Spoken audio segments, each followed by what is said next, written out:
much. What a pleasure. Oh my gosh. So are you down with what's up? You know, it's all of us are in this thing called life together. And Susan so beautifully orchestrated that and demonstrated it in her meditation today.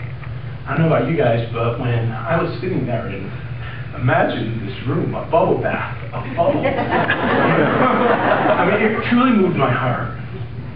Because that's the truth. There is no separation between us. All of us, regardless of what we look like, what color we are, who we think we are, who we were yesterday, who we are today, or who we're going to be tomorrow, we're all the very same thing because we are what is inside of us. And all of us are unique expressions of this one thing. I call it God, you know. Some people call it Spirit. Bill had a few names for it. You know? And that's wonderful. You know, it doesn't matter what we call it. It doesn't matter what we call anything except that we know that it's sacred. And that we know that that's the truth of us. Because that is the eternal one within us. And the eternal one within me is the eternal one within each and every one of you. And we're all here today in this room together. There's a lot of things that are up in the world today. With all of us in this room, we could probably have a myriad number of issues or, you know, frustrations, things that are happening that really don't seem to be how we want it to be or how we thought it was going to be. I personally have had an experience of this lately. And the last 2 months have been probably the richest time of my life. It all began with an unexpected change. And something that, from several or many perspectives, could have looked like, oh my gosh, I can't believe this happened. You know? But I was like, oh, this is happening. And what it was for me, a delay in my licensing to be a minister with an organization that I had served for many years. And it was like, it is what is. It wasn't what I thought what was going to be, but it was what is.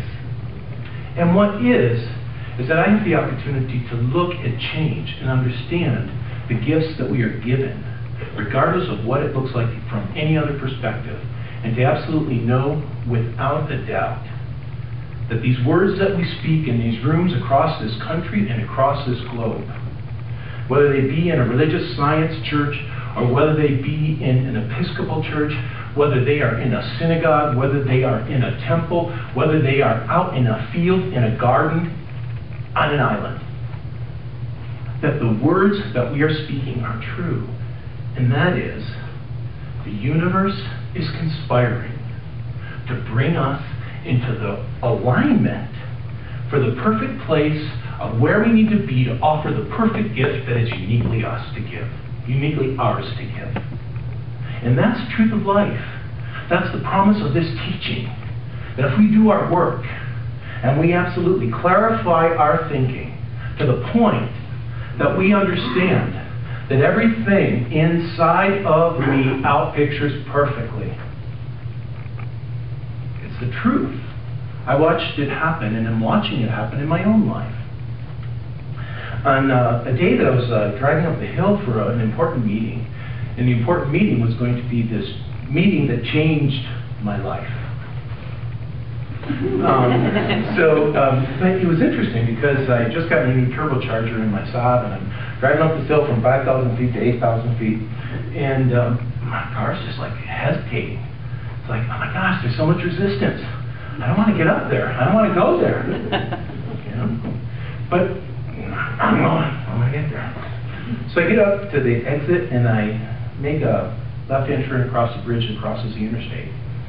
And out in the middle of nowhere, just pine trees everywhere. And I look, and my car just stops. I'm on this bridge. I can roll over to the side of the bridge. That's it. So I called the people who were involved in the meeting that I was going to, and I said, hey, I'm on this bridge, and I'm stuck, and I'm going to have to call tow trucks. I'm going to need to stay here. I'm going to be late. I call the mechanic to tell him the tow truck's coming. A sheriff pulls up, and he pulls up behind me, and he begins to ask me if everything's all right. And he says, hey, I can get you a tow truck fast. So he calls a tow truck. So he's about my age, and we start talking, and first it's kind of guy stuff, you know, cars and stuff like that. Excuse me. And then he asked me what I do for a living. And I told him that I was a minister, that I am a minister, because I am. And he said, hey, have you noticed that people have been losing their faith more? And I cry a lot. But it has nothing to do with you guys. It's like I cry a lot. And it doesn't bother me, so I trust that it won't bother you. It's just that I'm moved from my heart to be with you and to share these stories and share this time. That's what it is. It's precious here. So the sheriff, we were talking, and he says, have I noticed that people have lost their faith? And I said, well, actually, what I'm noticing in my work and in my life is that people are losing a false sense of faith. They're losing faith in things they thought were infallible, but in fact, they weren't. There are things like, if we look at the last years of our collective lives, we've seen so many infrastructures just collapse, disintegrate around us. And it's been an interesting journey for all of us. You know? But that's what I told him. I said, I just really feel this, that there's a deeper call for faith. We're looking for something more real under here. We're looking for something that we can stand upon no matter what passes our horizon. No matter what comes across, whatever screen we happen to be looking at the moment. Where are we? I said, but that begs the question of me. That I'd like to ask you. I once was going to be a cop, but I decided against it at my oral panels.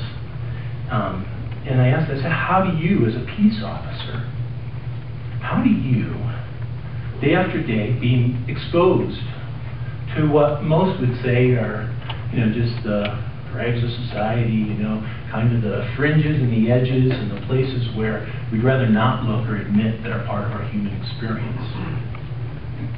So how do you maintain your faith in humanity? And he said, well, I've lost my faith in humanity.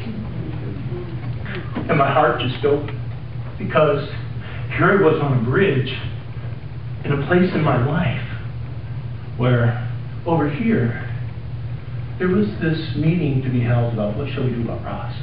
And I'm on this bridge with this sheriff ministering to him for half an hour while the tow truck is coming to get my car, and God's telling me, this is what we're doing with Ross.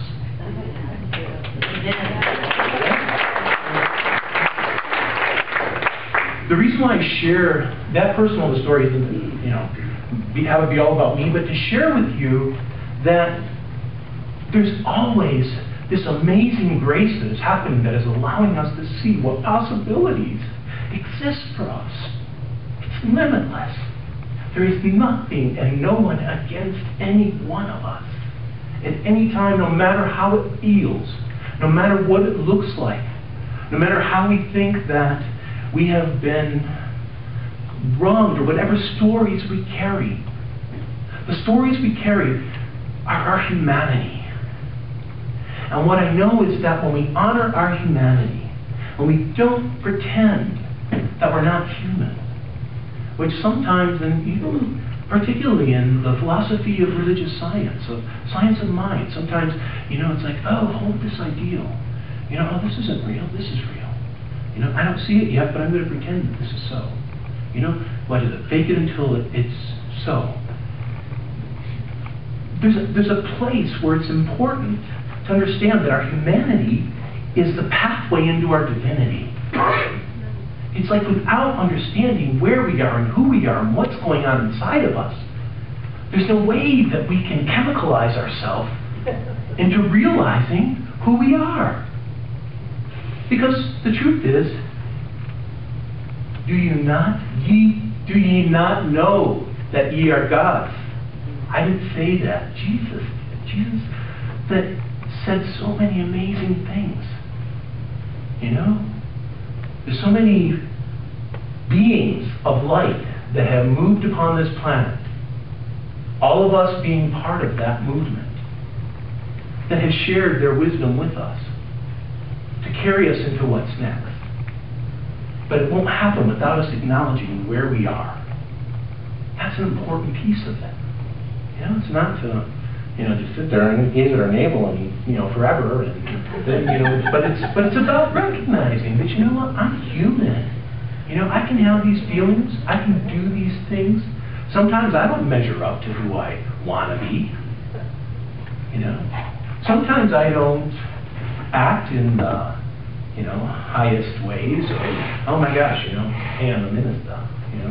It's like, it's like we're humans. When we're all in this together. And so for that piece of it, I look at what's happening in our lives. Is it really happening to us? The movement really is from 2 to 4, right? It's not what's happening to us. It's not what happened to me, or it's not what happened to you, or to you, or to you, or to you. But what's happening for us? What's happening for us now?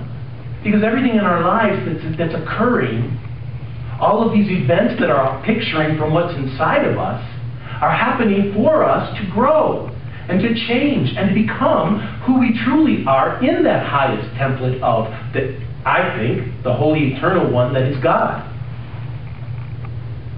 That's where we're at. So when we're there, when we're understanding that everything is conspiring for us, it allows us to take a breath